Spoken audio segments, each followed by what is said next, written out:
Hello, everyone. My name is Danielle, and I'm here to talk about Erikson's psychosocial stages. Well, for this particular video, this is actually just a presentation of the report I made in one of my subjects in graduate school. That subject happens to be foundations in guidance. So it is a counseling or a guidance counseling subject because I'm currently taking up counseling. So I'm here to also just share my own research about this and hoping it will be helpful for anyone out there who wants to know more about this and also for my own future references. Okay, so let's start. Erikson's psychosocial stages was created by Erikson himself. So his name is attached to the name of the developmental stages. He is a German American ego psychologist. And if you are familiar with the phrase identity crisis, he is the one who coined this phrase. His work was also impacted by Sigmund Freud's. If you are also familiar with the work of Sigmund Freud's, he is also into knowing the personality, and he is also a psychologist who has his own developmental stages. And then from there on, Erikson was able to create his own stages. And Erikson also believed that personality developed in a series of stages. And he was interested in how social interactions and relationships contributed human growth and development, which is why it is called psychosocial stages, because he is focusing on how personalities are being developed through whenever we socialize. So it's through social interactions and by how we relate to people, the relationships. And Erikson's theory emphasized that the ego makes positive contributions to development, and that is by mastering attitudes, ideas, and skills at each stage of development. And these are the different stages that we will be going through one by one later. So this mastery helps children grow into successful, contributing members of society. If you will notice, there is in the middle of these words, there's verses. So that means in each development stage, there is a skill that they need to develop. And each stage contains a conflict, and this conflict is the turning point in development. So once a person is able to overcome the conflict in each of the stage, then it is very significant to that person's development. And each skill is also built upon to the next. So like, for example, the skill you obtain in the trust versus mistrust will be carried on to autonomy versus shame, will be helpful if you have that skill previously, and then it builds upon the other. And then once we also go through the different developmental stages, you'll notice that each of the stages will increase in complexity. So that is from infancy to older adulthood.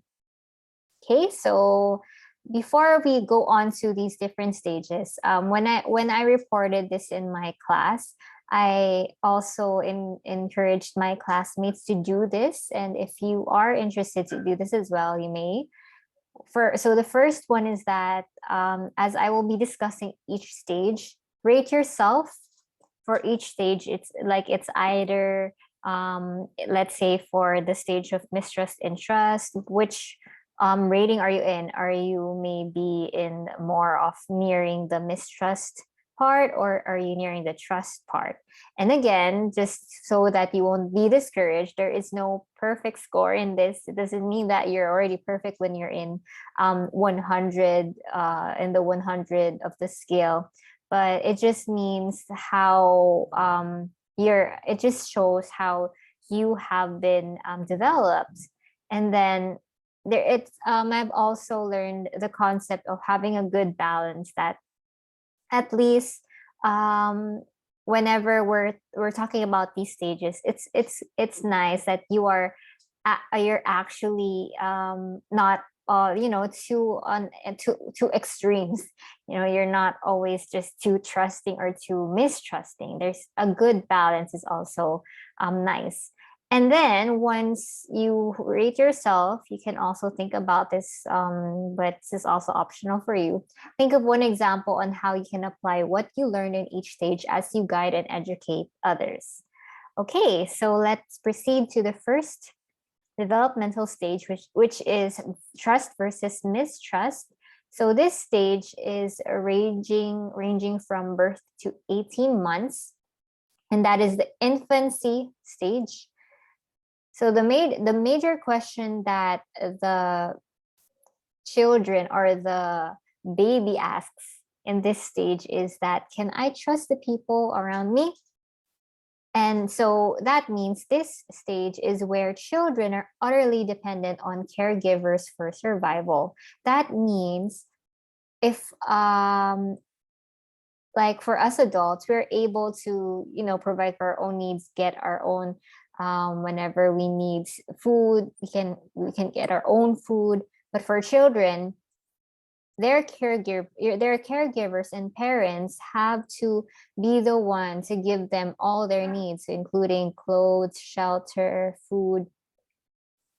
So a baby cannot provide for his or her needs. So this is really the stage where everything has to be provided for a child. And this stage also is very crucial. This is a stage where it's very crucial that a caregiver or the parents would attend to the needs of the child at all times. So whenever we meet or whenever we develop a secure attachment, and that is by providing everything the child needs in this stage, that will help the child develop trust. And this trusting relationship that will be developed with the caregiver will result to a trusting relationship with others in the future, which is why it's if you may know other people who can be mistrusting, maybe there was a point in their life during birth to 18 months that they may have been neglected, or it's in some point. So yeah, that is very crucial. This is a very crucial stage where we need to help a person, the child, be able to trust. Okay, and not just trust others, and this is also a way to help that person trust in him or herself. So that is the first stage. The second would be autonomy versus shame and doubt, and that would be from 2 to 3 years old. This is where a toddler is beginning to have his or her own preferences and independence. As you can see here in the picture, this person is picking out her own clothes and dressing herself. She's also developing food preferences. She knows what food she likes. So this is really a very crucial stage where we would help toddlers learn how they can be independent, and that is by helping them choose their own preferences. And so in this stage, caregivers should allow their kids to make choices and gain control. And if they give children the freedom to choose what food they like, what kind of dress or color they like, then they will develop autonomy.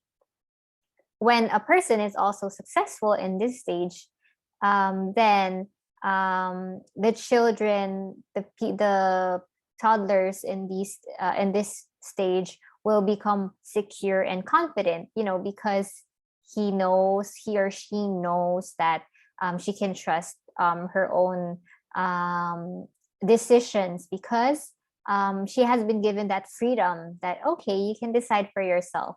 But if the opposite is being done to the toddler, so like, let's say, for example, the parent is telling the child that you shouldn't wear that, it looks so silly, or it doesn't look good on you, or they're over directing, or they're too controlling of what the toddler should prefer, then that would lead to the toddler having shame and doubt. And in the future, And the consequence of that is that whenever they would make their own choices, or would have their own preference, they would feel shame, and they might doubt their own decisions, which is why a lot of people, maybe we know some people who find it so hard to decide on things because their parents or their caregivers would over direct what they should do, or what they should wear, what they should eat.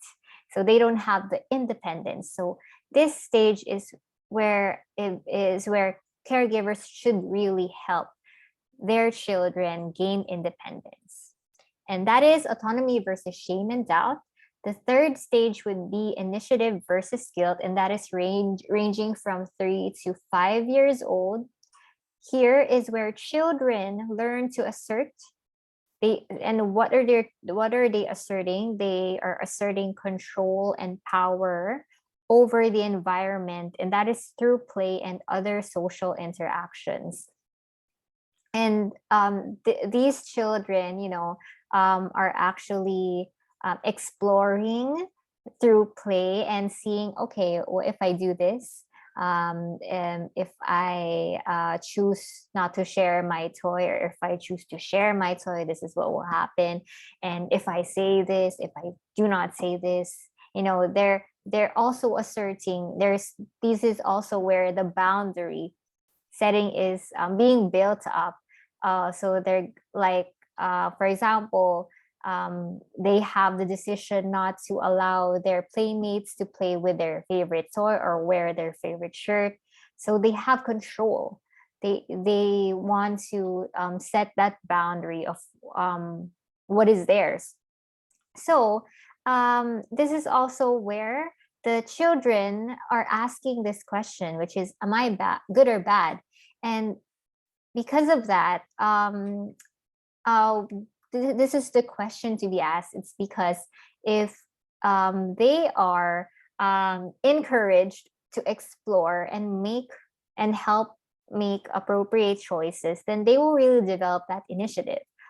But then if, again, parents are over directing, over controlling, then it might cost them guilt. It would make them feel like, oh, I'm such a bad person, I didn't follow my parents, or so they would really feel that guilt because they are being condemned, or being scolded by their parents or their caregivers. So we as adults should help children explore and not be too rigid if they don't make the right choices right away, because people eventually do learn from their own mistakes. And of course there is guidance that is encouraged as well. We don't just allow them to keep doing this, but of course along the way we're also coaching them and helping them if they do go onto the wrong path or make the wrong choices. And there is also a sense of purpose if they develop initiative, but a feeling of guilt if caregivers are over-directed, which is what I was trying to explain earlier. Okay, so that is initiative versus guilt.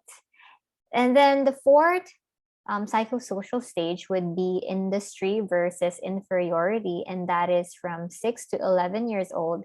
And this is these are the ages, right, where your children are already entering school. So they are actually discovering that there are more complex tasks than just playing in the house, and just doing things that they want to do. Here children cope with new social and academic demands and perform complex tasks. So they're discovering there's math, there's English, there's different subjects in school that they need to be able to overcome and complete.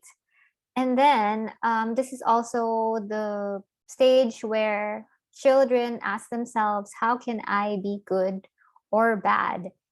And whenever they are faced with difficult situations or they are faced with hardships, this is the part where they have to develop that um, um, uh, confidence in themselves.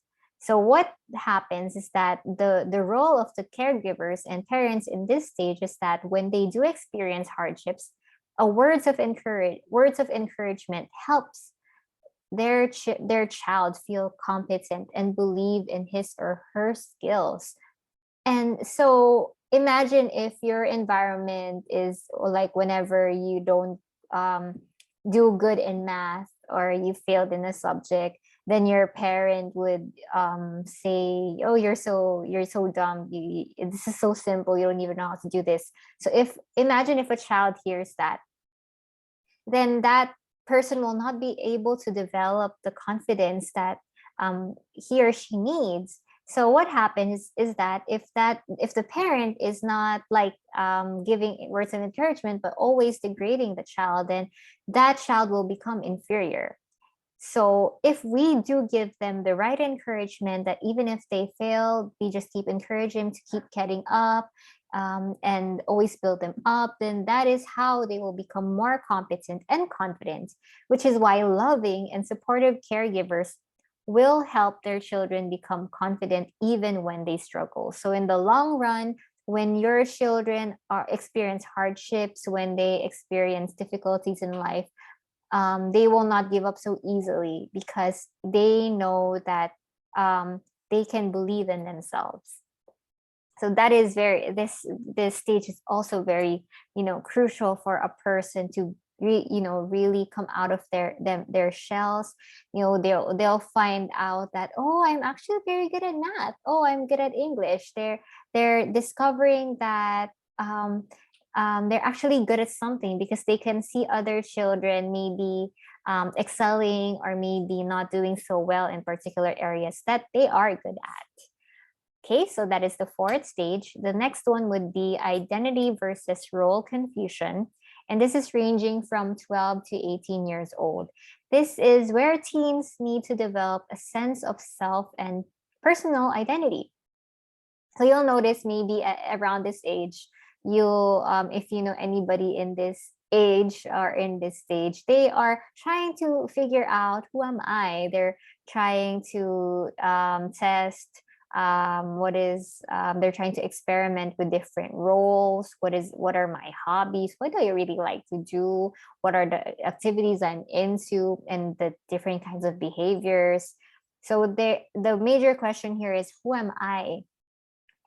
And in this particular stage, caregivers and parents are encouraged to help their children explore and experiment with different roles, because it doesn't mean that whenever they're experimenting with a role that a parent doesn't like, they'll keep staying in that role. So that's wrong. It just means that they are venturing, they're still trying to find where they fit in. And it could always change. That's why as parents and caregivers, we shouldn't be rigid with our children if they try out these roles, because they want to know who they are. So kids who are not allowed to explore and test out different identities would result to having role confusion. So in the long run, when they grow up, they wouldn't really know who they are. They haven't established the identity they should have established in this particular stage of their lives. Okay, and the next one, the sixth stage, is the intimacy versus isolation, and this is ranging from 19 to 40 years old. Young adults are in need of loving and intimate relationships. And this is, really where, if you know people in this particular stage, they are maybe seeking lifetime partners, they want to enter romantic relationships, they are in need of intimate friend, not just romantic relationships, but really close friends they can be open with, and they can share their most deepest desires and their deepest thoughts. And so the question here is, will I be loved or will I be alone?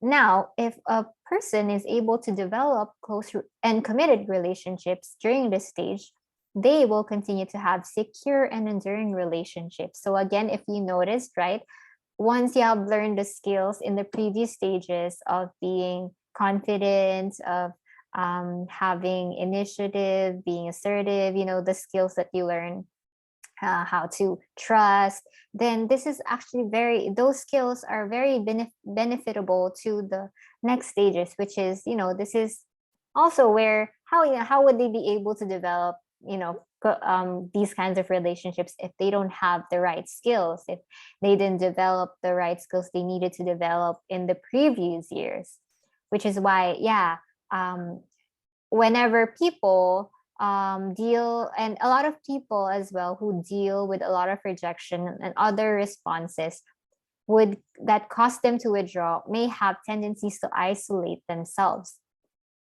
So again, if a child is not helped in a younger age to feel accepted and has to deal with a lot of rejections, then this is why during this stage, it's so hard for them to really keep trusting people or to engage in relationships. They would rather just withdraw and isolate themselves. So that is the intimacy versus isolation stage.